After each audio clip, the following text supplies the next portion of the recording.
भूपेंद्र सिंह हुड्डा, उसका लड़का, कांग्रेस के छुटपैये नेता भी कहते हैं कि हमने हिसाब मांगा है 10 साल का भाजपा से।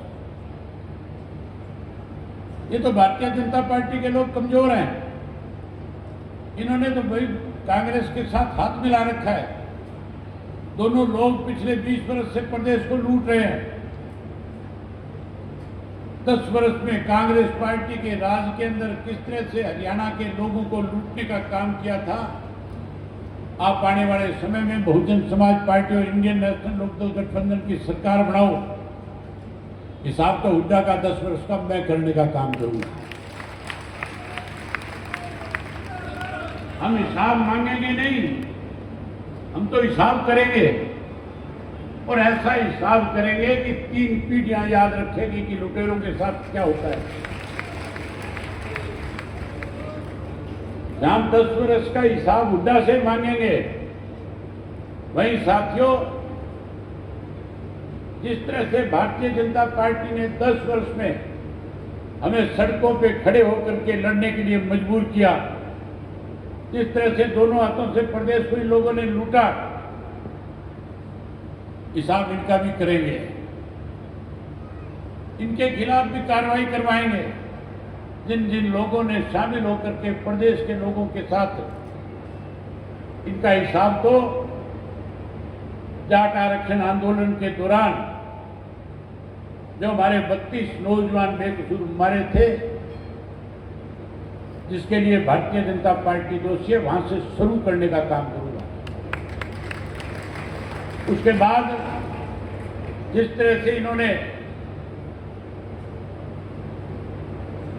एक बथेरा संत रामपाल, उस रामपाल के डेरे पे चढ़ाई करके 6 अनुयायियों को मारने का काम किया था, उसका हिसाब भी लेंगे।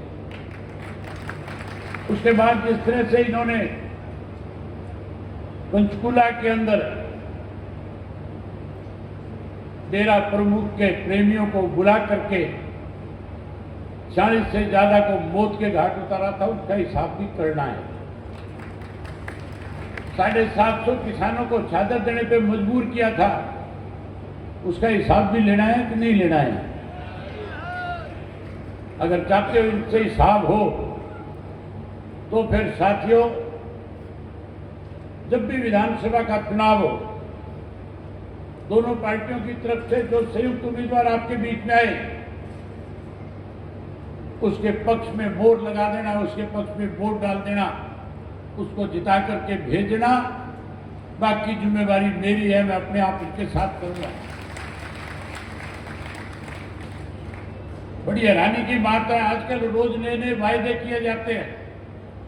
मुख्यमंत्री रोज रोज नई घोषणाएं कर रहा है, पिछले मुख्यमंत्री के फैसले पलट रहा है, फैसले पलटे जाते हैं। अगर कांग्रेस का राज जाए, बीजेपी का राज आए, कांग्रेस के गलत किए हुए कामों का फैसला पलटना चाहिए। अगर लोकदल का राज बनता है, भाजपा के गलत फैसले किए हुए उनको पलटा जा सकता है। ये पहली दफा देख रहा हूं देश में कि भारतीय जनता पार्टी का मुख्यमंत्री पहले वाला जो फैसले ले रहा था, अब उसी पार्टी का दूसरा जो मुख्यमंत्री बनकर के आया, उसके फैसले पलटने का काम कर रहा है। इसका मतलब वो इस बात पे मोहर लगा रहा है कि 9.5 वर्ष तक भारतीय जनता पार्टी जो सत्ता में इस प्रदेश में रही, उसने गलत निर्णय लेकर के, गलत फैसले लेकर के लोगों को जहां परेशान किया, वहीं प्रदेश को लूटने का भी काम किया। वो तो सभी भी इस बात पे मोहर लगा रहे हैं कि हमने इस देश को 10 वर्षों में लूट के, प्रदेश को लूट के खाने का काम किया है। साथियों, नए नए वायदे किए जाते हैं भाजपा की तरफ से, कांग्रेस की तरफ से।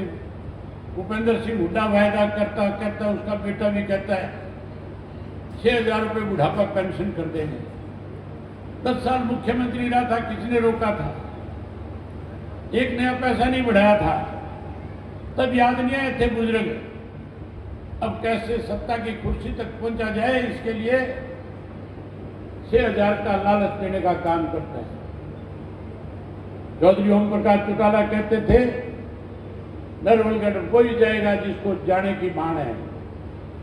ये पेंशन वही बढ़ाएगा जिसने पेंशन बढ़ाई थी। ये पेंशन चौधरी देवीलाल ने बनाई थी और चौधरी देवीलाल की नीतियों को आगे बढ़ाएंगे और उनकी नीतियों को आगे बढ़ाते हुए जिस दिन आप सत्ता में ले आओगे उसी दिन पहली कलम के साथ बुजुर्गों की पेंशन 7500 रुपया करने का काम करेंगे। जहां 7500 रुपया पेंशन करेंगे वही अब तो केंद्र की प्रदेश की सरकारों का निर्णय है कि आयु सीमा 60 की बजाय रिटायर्ड कर्मचारी की जब 58 वर्ष कर दी तो फिर हम अपने बुजुर्गों को भी पेंशन 60 के बजाय 58 वर्ष के हो जाएंगे, तभी से देना शुरू कर देंगे। वहीं उसके साथ साथ आज हर नागरिक की जरूरत है, हमें 4 चीज सबसे पहले चाहिए। आज हमारे बच्चों को शिक्षा प्राप्त करने से रोकने के लिए स्कूल बंद किए जा रहे हैं। आनंद साहब ने किस तरह बड़े विस्तार के साथ आपके सामने बताया कि प्राइमरी स्कूल बंद कर दिए, मिडिल स्कूल बंद कर दिए, हाई स्कूल बंद कर दिए, कॉलेज बंद कर दिए। कैसे प्राइवेट लोगों के हाथ में शिक्षा दी जा रही है ताकि प्राइवेट लोग शिक्षा को लूटने का काम करें। हमारा फैसला है, अगर आपने सरकार बनाई तो प्रदेश के हर नागरिक को, हर उस बच्चे को जो स्कूल जाने लायक हो जाएगा और अपनी कॉलेज की पूरी पढ़ाई नहीं कर लेगा तब तक उसकी शिक्षा मुफ्त में देने का काम करेंगे। चाहे वो किसी इंस्टीट्यूट में पढ़े। हरियाणा का बच्चा अगर दिल्ली में जाकर के दाखिला लेगा, हम दिल्ली में भी उसकी फीस भरने का काम करेंगे। हम अपने बच्चों को अच्छी शिक्षा मिले, उसके लिए विदेश भी अगर पढ़ने जाएगा तो भी उसकी शिक्षा का इंतजाम करके देने का काम करेंगे। जहां मुफ्त शिक्षा देंगे वहीं साथियों आजकल सारे एक शोर मचाते हैं। कोई कहता है 200 यूनिट बिजली मुफ्त दूंगा, कोई कहता है 300 दूंगा। मैं तुम्हारे सामने उदाहरण हूं, मेरे अपने घर का बिजली का बिल 2.5 से 3 लाख रुपए आता था। मैं बड़ा परेशान था कि बिजली का बिल अगर तेरा इतना है तो गरीब आदमी तो बिजली का बिल भर ही नहीं सकता, उसकी हालत और ज्यादा खराब हो रही होगी। मैंने पूछा कि इससे कैसे छूट मिले, कैसे मुक्ति मिले। मुझे किसी ने आकर के बताया कि आजकल सौर ऊर्जा का जमाना है, आप अपने घर पे सोलर पैनल लगवाओ जिससे आपकी बिजली मुफ्त हो जाएगी। 80% पैसा केंद्र की सरकार की तरफ से आता है, 20% पैसा भरना पड़ेगा। मैंने जैसे तैसे जुगाड़ करके 20% पैसा भरकर सोलर पैनल लगा दिए।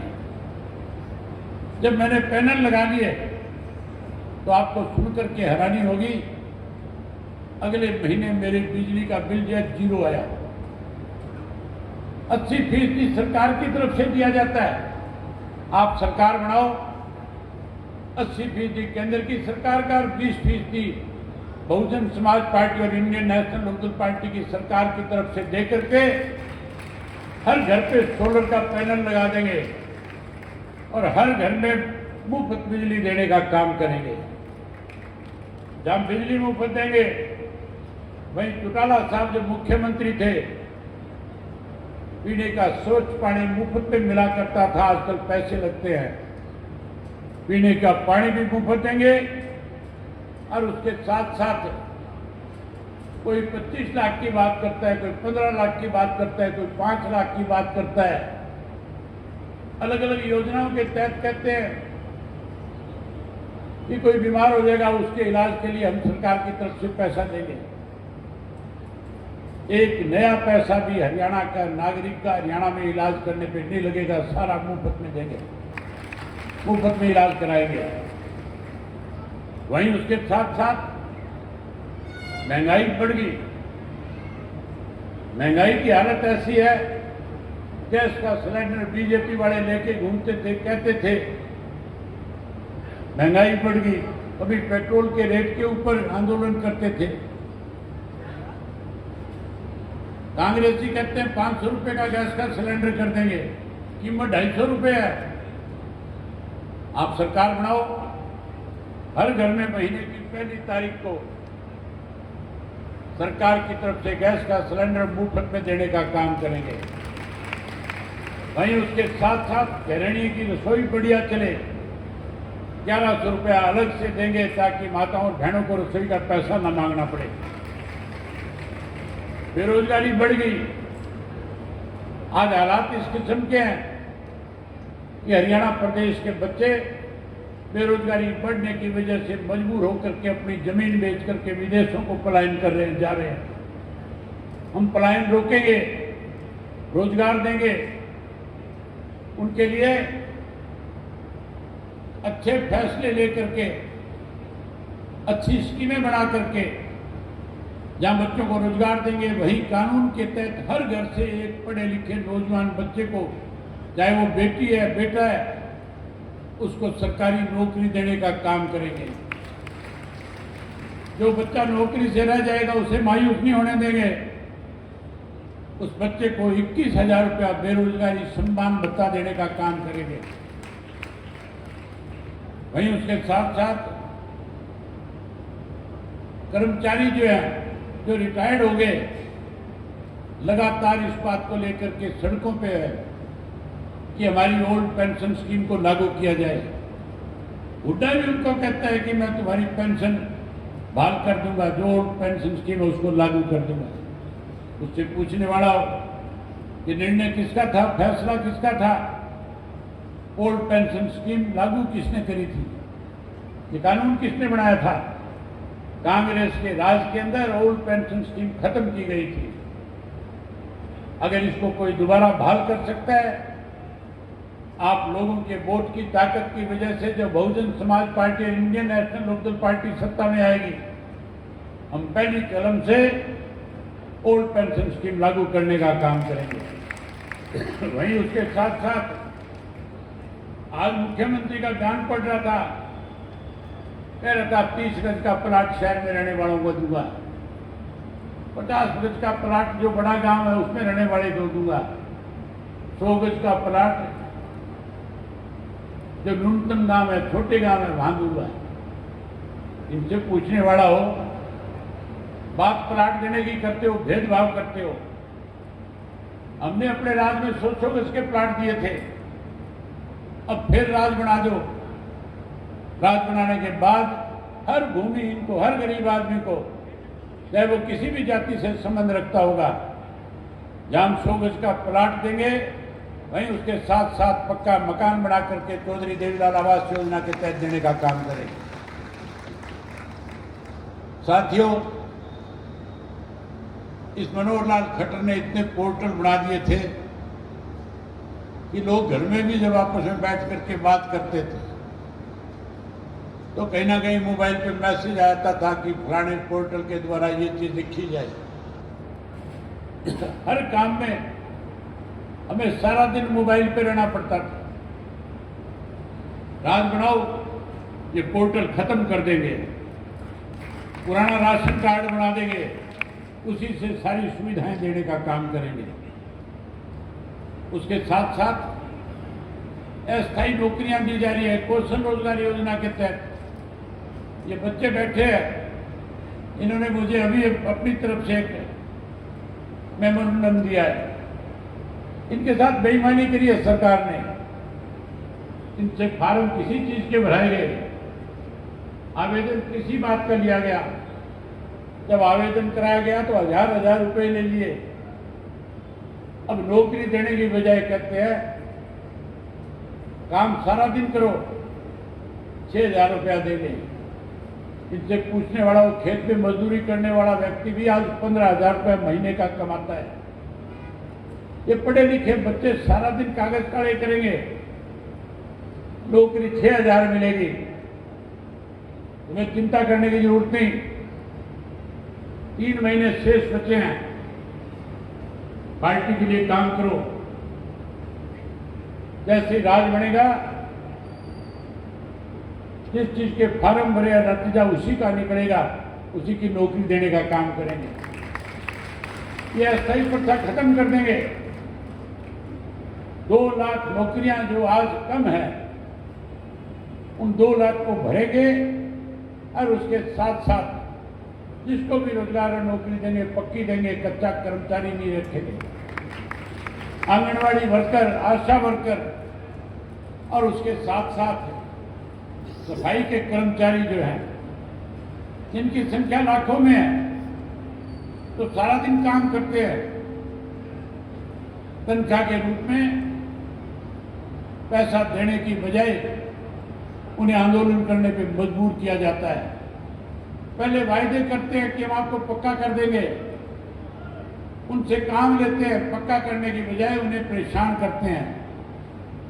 मेरा संदेश दे देना, जाकर के बता देना, हमारा फैसला है, हमारी सरकार बनने के बाद आंगनवाड़ी का वर्कर, आशा वर्कर और सफाई का कर्मचारी, तीनों को पक्का करके पक्की नौकरी देने का काम करेंगे। सफाई कर्मचारी बनाएंगे। वही उसके साथ साथ आज हमें छोटे छोटे कामों के लिए अगर राजधानी में कोई काम पड़े, चंडीगढ़ के चक्कर काटने पड़ते हैं। हम चंडीगढ़ से अपना दावा नहीं खत्म करेंगे। चंडीगढ़ में जो हमारा हिस्सा है, वो हिस्सा हम अपने पास रखेंगे, लेकिन हरियाणा प्रदेश के लोगों को दूर दराज धक्के ना खाने पड़े, इसलिए हरियाणा की सेंट्रल जगह में हरियाणा की राजधानी बनाने का काम करेंगे। वहीं अपना हाई कोर्ट बनाएंगे। ये सारी चीजें तब संभव है जब Bahujan Samaj Party, Indian National Lokdal Party का कार्यकर्ता अगले 2 महीने लगातार गांव गांव में जाए, एक एक व्यक्ति से मिले, उसे विश्वास दिलाए, जो 9 बातें मैंने आपके सामने रखी है, खुल करके कहे कि अगर आप हमारी सरकार बनाओगे तो जो 9 घोषणाएं, 9 जो वायदे आज हमने आपके साथ किए, उनको पूरा करेंगे। जब आपसे पूछे कि आपने वायदे तो कर दिए, पूरे कैसे करोगे, तो फिर खुल के कहना कि चौधरी देवीलाल ने वायदा किया था 100 रुपया पेंशन बढ़ाऊंगा। चौधरी देवीलाल ने वायदा किया था 10,000 के कर्जे माफ करूंगा। चौधरी देवीलाल ने वायदा किया था 5100 पेंशन दूंगा। बंसीलाल मुख्यमंत्री था, कहता था झूठ बोल रहे हैं, बहका रहे हैं, सरकारी खजाने से पैसा नहीं दिया जाता। और चौधरी देवीलाल ने कहा था राज बना दो, पहली कलम से पूरा कर दूंगा। चौधरी देवीलाल ने तीनों वायदों को पूरा किया था कि नहीं किया था? तीनों वायदे पूरे किए थे। हमने भी चौधरी देवीलाल जी की नीतियों को, काशीराम जी के संघर्ष को आगे बढ़ाना है। और जो वायदे मैं आपके साथ करके जा रहा हूं, आप सत्ता का परिवर्तन कर दो, सत्ता ले आओ, पहली कलम से कैबिनेट की पहली बैठक में जो 9 वायदे आपके साथ किए, 9 के 9 पूरे करने का काम करेंगे। आप काफी लंबे समय से बैठे हो, आनंद जी को भी जल्दी जाना है।